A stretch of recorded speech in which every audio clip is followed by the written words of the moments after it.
2016, but faced continued delays thanks to shift changes, COVID pandemic, and the tax.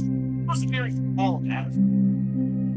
These movies, the very first 25 years Camera rolling. Page outline in 1997. That gives you even more context. This guy is awesome to talk to about it.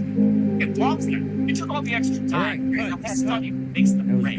That was good, guys. What are they doing to my I boy? think we get a wide angle and we're done, alright? Yeah. The other Okay, how much? A little more.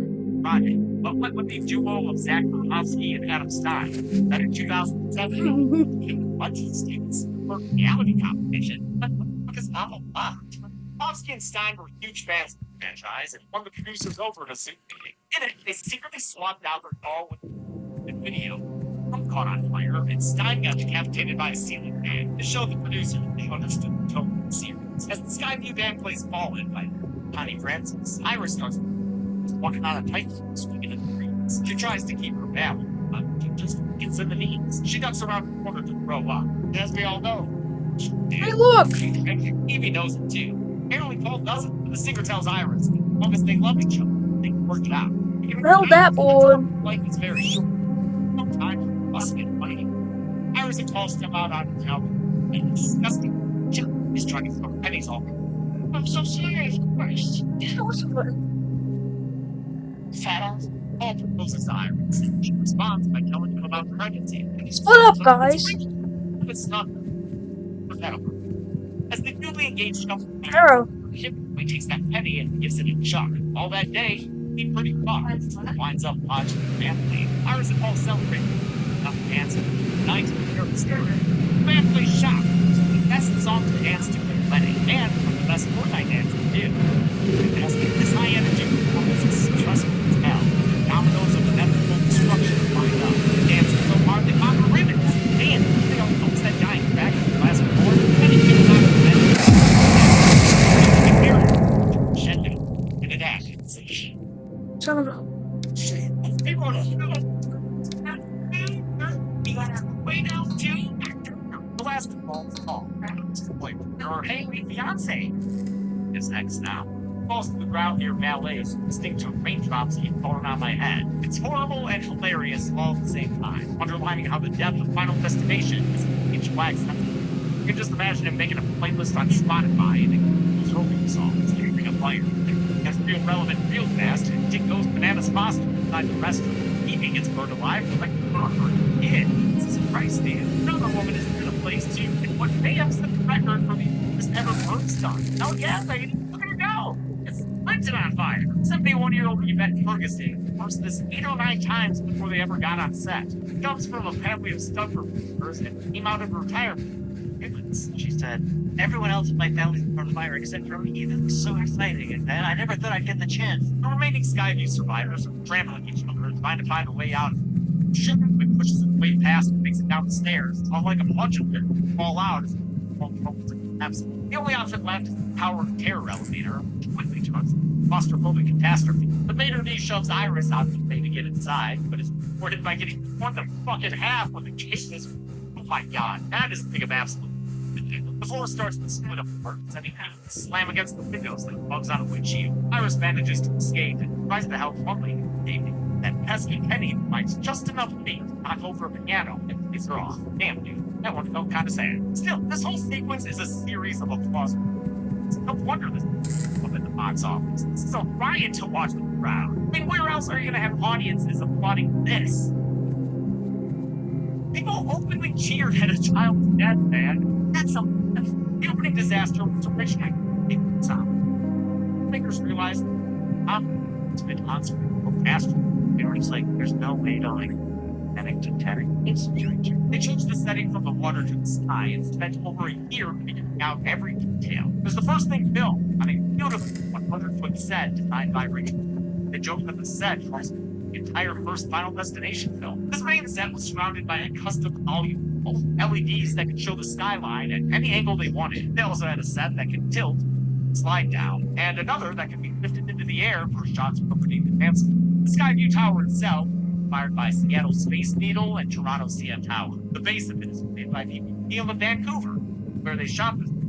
like most of the earlier films. The massive sequence involved 140 extras and took half the film's entire shoot to capture. While there is a bit of a CG feel to some of it, they shot a ton of it practically. There are a lot of stunt performing, a lot of wires. I don't think we've ever drawn 20 people all in one shot at one time. Some of the deaths had practical baselines too, even if they added CG layers on top. Made of these deaths, they looked sick-looking life-size prosthetic. They put it next to me. I didn't freak out. And when it came time to wipe away the little shit boy, they actually dropped their real piano 80 opted in for that. This place is really falling apart now, and Iris is one of the two people there.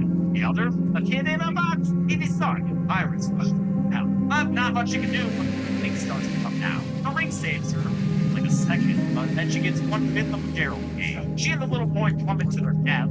Iris hitting a spire. Well, not Iris, that's someone else. Oh, out of an Iris into somebody else? I'm in 5 freaking movies. We always go right back to the premonition happened, right before the premonition started. A great change in the format that made me yell when I watched it. Now we're in the present. 60 years later, Stephanie is a college student. Nowhere to be seen in this kind of premonition, but she's been seeing her dreams every night for the past few months. Right, she's come to realize that Iris must be her maternal grandmother. She's attached. She decides to go back home and try to figure out what it could mean. Careful mouse now. Won't get pulled over for driving under the premonition. Marty doesn't want to talk about her family memory. And her mom Darlene left the family when Stephanie was 10. So she decides to try the extended and home to her cousin. Bro Charlie. What are you doing? He kept busy, but she calls attention by opening up about the situation.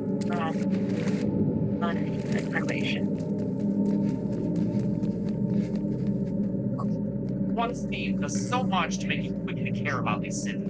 As a little brother myself, I can say this is perfect little brother acting courtesy of Teo Rio, who was also phenomenal junior in the first season of the Chucky series. The cousin's house meet the extended family, and Monsters. brother Uncle Howard and his wife Aunt Brenda. Those 3 kids are the cousins.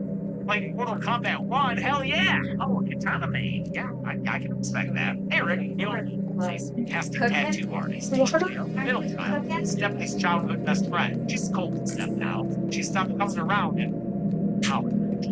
Filling in as Charlie's big sister. They clearly judges Stephanie for her absence. Junior lifeguards, Charlie. I didn't Pinball? know you were doing junior lifeguards. Okay, so what are you gonna wear? The youngest sibling is Bobby. Like Jonathan the zombie, likes turtles. I like turtles. Despite her dad wanting her not to, Stephanie asks Uncle Howard about his mom. He tells her that Grandma Iris lost her mind after her husband died, becoming obsessed with death to the point that she refused to let her kids leave the house. Things got so bad the state had to intervene and took Howard and Darlene away. Iris wouldn't give up though, kept sending them letters with obituaries and pictures of horrific accidents. They eventually had to move so they couldn't contact them. But all in all, it's not a big fan. That woman was a sick, dangerous person. That sign doesn't stop Stephanie, because she can read. Finds a box with letters Iris sent. She follows the return address to a place to be the fuck out in the middle of nowhere. It's reminiscent of the Timber Peaks thing here at the asylum of Final Destination 2. In fact, when she gets there, Stephanie has to empty her pocket. It's like Kimberly had to do. It's because her cautious Grandma Iris is turtling inside this fortress. I'm not dangerous. Like you on the freedom. Lady, your cabin's surrounded by spikes and stagnant water. Area all up in this bitch. Not to mention the tetanus and shit. Like video game barrels that I would shoot to pull off. Video game barrels. Rest. This is the thing being done. Zero series. It's back. And first tell Steph to come inside. To be careful. Yeah, maybe don't slam the door so hard you knock down a fire extinguisher. I love shit like that. Stephanie tells Iris about It wasn't just your dream. No, it was my premonition. the reverse. The rent-out restaurant and see what happened after Iris had a premonition. She recognized the warning sign and ran back inside and got everyone to stop and kept stomping all over that glass. I love how capable Iris is. It makes you really grateful she's the one that premonition. This is a lot of lives that night. Sure did. Why we didn't count any of the crazy deaths in the beginning. They never actually happened in real life. But that doesn't mean those people turned up on the kill count. That doesn't like it when you fuck with this one. Over the years, everyone who was there that day has died in a freak accident. We'll get to them. And now death has caught up to Iris. She has cancer. Wait, how'd she get that diagnosed? She said she hasn't left the house in 20 years. Cancer medicine? Instacart? Iris gives Stephanie the Final Destination protagonist prime directive. And the universe swings. Pay attention. Yeah, it comes in the form of 4 bits of paper, or your photographs, 3D vision.